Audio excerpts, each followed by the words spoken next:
I had a chance this week to try out Sony's new F1.4 G Master, the annual Good Friday Procession in Little Italy in Toronto. Now before I get to the photos, I just want to show you the size of the lens compared to other parts of the Sony A7 system.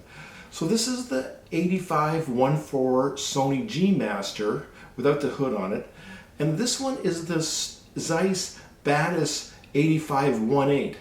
So it's a little bit bigger, a little bit heavier, a little bit more solid, still a great feel to it.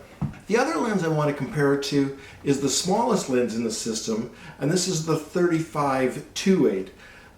Just to give you an idea of the size difference. So it is a larger lens than we're used to on the mirrorless cameras. But again, it's got a great feel, fits well in your hand. I use it with the vertical grip. Gives me that extra battery life, but a bit more to grip onto as well. Now let's take a look at the photos. The annual Good Friday Procession, I've covered it for the last 5 years, but I've always shot black and white film. I got the new 85 this week. I thought, wow, I'm going to want to try this out. So I still wanted to shoot some film, so I had one camera with me with a 35 with film on it. I had the 85 G Master on another camera, and then I wanted to shoot a bit more digital as well. I had the 35-1.4. So for me, 3 cameras is too many. I'm just strangling myself with the straps. So I did want to shoot some black and white, but I really wanted to try out the digital as well. Now the Easter Procession, there's lots of them held around the world. This one was in Toronto's Little Italy. It's been going on for years.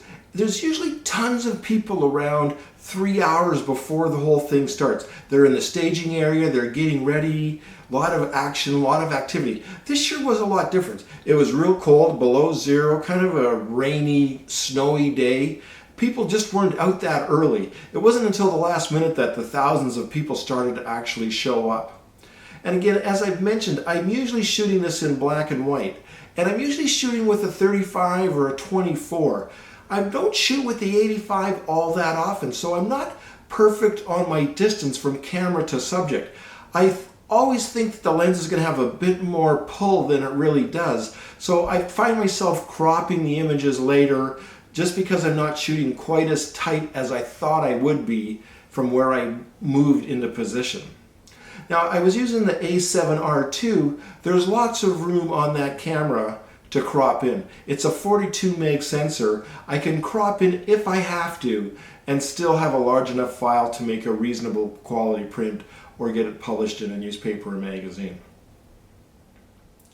Now this event, there's a lot of hats here, and I'm attracted to them for some reason.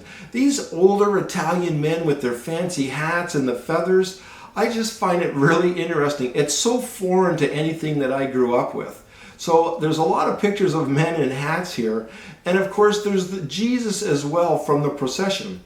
Now they actually use 5 different Jesuses in different stages along the route, but this is Joe Roddy. And Joe, he's 77 years old, and this is the 47th year that he's done this. This is a big part of his life. He came over from Italy, he wanted to get involved, and for 47 years he's been one of the Jesuses in the Good Friday Procession in Little Italy in Toronto. So I've shown you the size of the lens. I've shown you some of the pictures I've got with it. It is a great lens to shoot with, very comfortable to work with. Just have to get used to that 85mm distance, and I hope you get a chance to try one soon.